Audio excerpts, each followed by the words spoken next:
Hey everyone, this is Nick from Mecca Warehouse, and today we're back with weekly update number 155. Let's jump right into it with week in review. So we talk about what's been going on in the warehouse, things that are coming up, stuff like that. So I guess first off, it is, my, first full week after being out for the baby. I'm only been in, this is my second day in this week. The big thing that we didn't realize last week was the whole idea that Kate wasn't supposed to carry the baby in the car seat until she's gotten like 2 weeks past the birth date. So try to be home to support her with that when I can. Monday there was no school, so that was easy to come in. And then today my parents are coming up to hang out for the day and help out. The biggest part with that is dropping off my other son at school. He's in, was it pre-K or something? And so he needs a ride to school and trying to figure out all that kind of stuff. So I'm back in today trying to make the most of my days when I'm here, and that will hopefully gradually ramp back up to full time in the next week or two. And I think things are still going relatively well despite all that. I'm definitely feeling the fatigue a little bit more with the baby. Hopefully it doesn't come off in the video completely, but I'm definitely feeling this morning, late night last night, and an early wake up for whatever. And so there's all that stuff. We're doing relatively well. Monday I checked in gun primer and G rework and made sure all that stuff happened for the restock on Tuesday. Today, after I shoot this, my big priority is going to be actually checking in the restock for Friday, the day that you're seeing this probably, and getting that all squared away with some content that we need to shoot if we get time later in the day, hopefully. Yeah, and that's basically what's going on there. Chad is out starting today for the next 2 weeks, I think, and then Alex is out after that.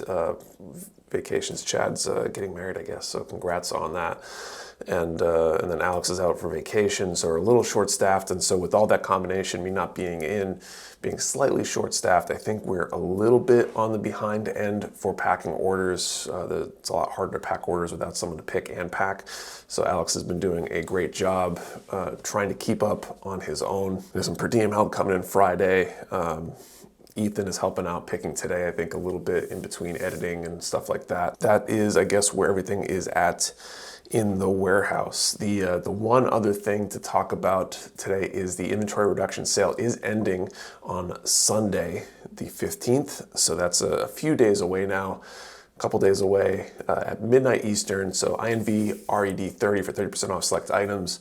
This is your last chance to take advantage of the sale. Can't say we will never have a 30% off sale ever again. But most likely, if we do anywhere in the near future, you're not going to have this wide of a selection at that level of discount at the same time. So take advantage if you can, if you've been holding out, waiting for the last paycheck, whatever. But now is a good chance to grab an item or items off the sale and take advantage. And yeah, I think that's it for weekend review. So let's move on to team picks. This is where the team in the warehouse talk about a build they brought in. Hey everybody, Chad here. For this week's show and tell, I brought in the entry grade Strike Gundam. Now, entry grades are very, very, very, very good kits. I would even say that entry grade might be even better than high grades. The Strike Gundam, this one specifically, I built it while on a school bus without any tools. And so it's not like the best quality build that I've had. However, it just goes to show what you can get out of it with basically nothing. There are no stickers with this kit, and it's very posable. It's a Strike Gundam. It looks exactly as it should be. It's got a very simple weapons layout. It's got the gun, it's got the shield, but for just the basic Strike, there's not really much more you can ask for unless you go and buying one of the special premium variants. This kit was just, I love the entry grade line. It's so good. You can never really get anything bad from the entry grades, it seems. I would recommend almost any of the entry grade model kits from this line. Hey everybody, Alex here. Today I brought in the new Exodia from Bandai. This thing was awesome. It was a lot bigger than I thought it'd be, being around, I think it's like a foot-ish, something like that. Went together really well, it looks amazing. It even came with the chains that like jingle around and move.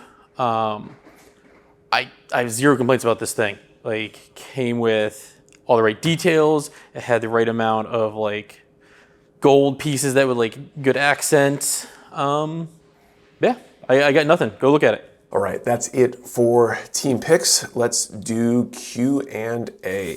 This is where I answer questions from you, the viewers. If you have a question you want answered, post it down in the comments below. I'll do my best to answer it next time. First up, plastic germs.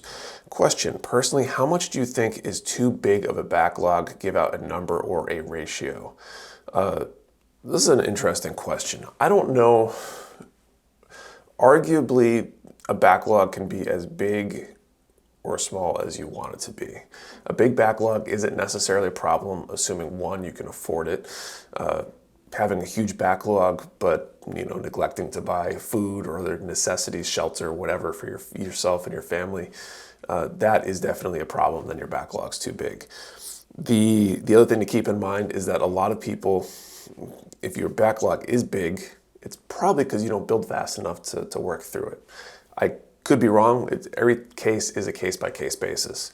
I do know that doing things like going down to the Old Dominion Open, ODO, it's an IPMS show down in Virginia, there's lots of tables that seem to be rented essentially to sell model kits that are essentially old-timers selling off their backlogs because they didn't get to those model kits and they're older and don't want to have all this stuff for their kids to take care of when they pass away.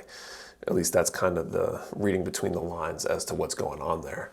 So it's something to keep in mind that if your backlog is hundreds of kits and you build, a few kits a year, that's probably too big.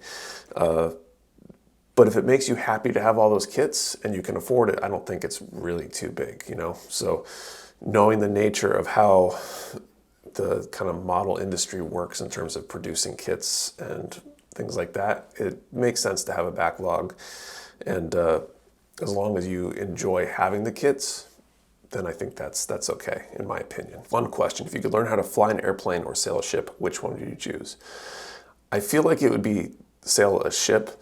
I feel like there were a few pirate-related games I was really into when I was a kid, and I think that would just be cool for the sake of cool. Not that I could ever afford a ship or a plane, but I think sailing a ship would be quite interesting, even if it's maybe slightly less practical. All right, one other question today.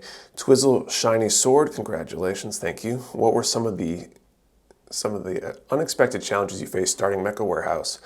And same question for transitioning to an actual warehouse. This is a good question as well. So I think I feel like most of the unexpected challenges came later in the process in a lot of ways. I kind of expected everything to be a challenge at the beginning to some extent. I had to figure everything out, how to find suppliers, how to figure out how to order things, and stuff like that. But a lot of those problems stay relatively small at the beginning of running a business like this. When you're only doing, shipping maybe a dozen orders a day because it's early on, you're only buying small quantities, 1 or 2 or 3 each of a handful of different kits with each order. The consequences of every decision get really small, or are relatively small. If you were in a place where you're buying one of a whole bunch of kits and something goes wrong, well, you got a lot more stuff for your backlog if everything goes to crap and you can't actually sell it for some reason. As you get bigger, those problems get bigger. When you need dozens of a kit and you can't move them for some reason, that's a problem. You've got to figure out how to store those things, how to check them in, how to ship them and ship more orders. So I think one of the unexpected challenges that really was most challenging was dealing with just the logistics of placing and organizing multiple orders. And the big solution for me was a late night, near mental breakdown where Kate stepped in and took over that part, because that's something she's really good at, is just organizing stuff. Transitioning to the first warehouse, I don't know if there were any real unexpected challenges there, right? We had to figure out how to hire in order to get some help. how to organize the space. But really, that part went pretty easy. I'd say it wasn't until we transitioned to the larger warehouse that we ran into more challenges that were unexpected, dealing with large amounts of overstock of certain things at times, organizing a larger warehouse, and just the logistics of maintaining the warehouse, doing check-in, and shipping stuff out. I'd say one of the biggest challenges right now is trying to figure out how to balance workload to always have enough help to be able to ship out orders at a fairly good rate and not fall behind on shipping, and at a capacity for check-in, but be able to balance the busy weeks and the slower weeks, and not ever be at a point where we're sitting around twiddling our thumbs, but also not be so behind on work that it becomes a problem. So hopefully that kind of answers your question.